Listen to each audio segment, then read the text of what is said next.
Welcome back once again, guys, to Recap God. This video is a special one because I will summarize my most favorite manga of all time. As always, if the content is pleasing, then leave a like and a subscription because apparently I feast on those things. Also, leave a comment about this manga and also about which manga the next video should be. The comment with the most likes will be a video next time, so don't be shy. And now enjoy the video and have fun with this modern masterpiece.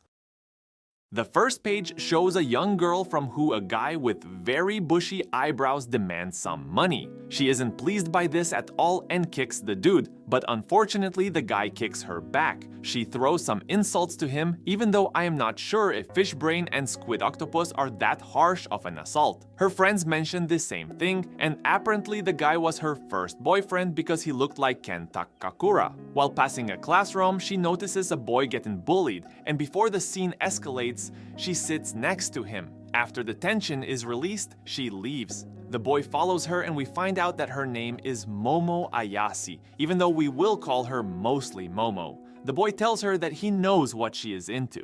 Well, this didn't took long. He repeats himself and shows her what he was reading. The boy thinks Momo is interested in the paranormal, or how he called it, the unidentified aerial phenomena. He starts expressing his passion about those things while explaining them to her. But Momo has enough and tells him to not talk with her like they are friends. At least she tells him she believes in spirits and not in aliens. Now we have one who believes in aliens and denies spirits, as well as the opposite case. They make a challenge. Whoever proves the existence of what he or she believes can be the master of the other one. They both don't spare any time, and Momo is at a UFO hotspot while the boy has to go to a haunted location. Momo explains that her grandma is a spirit medium and that everyone was laughing at her because of her beliefs, even the boy who she liked. Suddenly, the boy sees Aititor, a rumply hag with white eyes and hair, stands in front of him and says, "I'll let you suckle my teats if you let me gobble your schlong." Well, that escalated quickly. The boy runs even faster than Usain Bolt while Momo is warning him to not have a race with the so-called Turbo Granny until she also spots something. 3 male figures with identical faces and hollow eyes. She starts running for her life, but the 3 creatures catch her and rip her clothes in pieces. The next scene shows Momo, tied up in a futuristic chair surrounded by the 3 silhouettes from before. Luckily, this is not a hentai. Or might it be?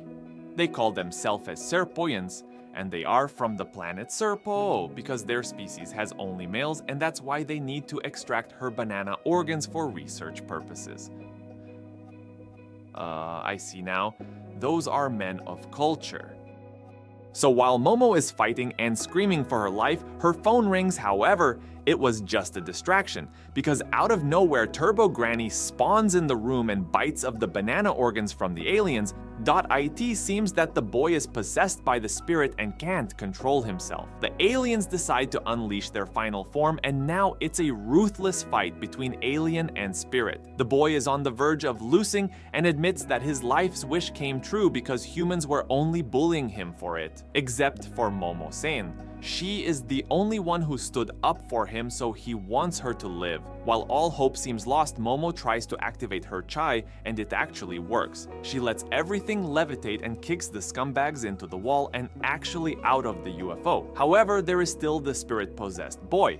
She isn't able to lift the curse and the UFO crashes. They both survive and now have lost the challenge. The boy has to be by Momo's side or else the curse will activate. He wants to give his clothes to her, but she just kicks him and suggests to go home. The boy says that he is an awkward fellow after all and reveals that his name is Ken Takakura. Momo refuses to accept that while the curse tries to take over. After a quick slam against the wall, Momo decides to call him Okarun. It's already morning when they arrive at Momo's house, and the moment Okarun steps foot on the ground, he bursts out in flames, so Momo throws him in the river. She gets rid of the protection charm so that Okarun can enter. We find out that Momo can't even change without him turning into the curse. He gets some clothes and then Okarun realizes he has no banana anymore. He is down bad but admits that he Dandadan wasted the opportunity of a friend like Momo-san. But she recognizes that he has no friends because he is distancing himself. They start a little argument until the doorbell rang. The fifth time in Momo's life.it was the ring for evil spirits. They go around the house and realize that the sky is pitch dark and there is a wall around the house. Both start having a nosebleed and then they see it, a giant-like Samo alien. They run for their life once again while thinking about a strategy how to defeat it. Okarun suggests to let the spirit fight against it, but when she activates the curse, Okarun seems like a totally different person. Momo suppresses the curse only in his head so he can use the abilities while having most of the control. Okarun bites off a finger from the giant, but still has to get used to the newfound power. He turns back but goes for another round to let the giant touch the ground so they can win in the sumo way.it worked, but the alien doesn't give a shit. Momo gets slammed into the wall but still suppresses the curse. She gets pushed further into the wall, calls Okarun to her and activates the protection charm. In matter of seconds, the crotcher bursts out in flames and burns until nothing is left of it. The fight was hard, but at least Okarun has a new hairstyle, while fighting the urge to let Turbo Granny take over.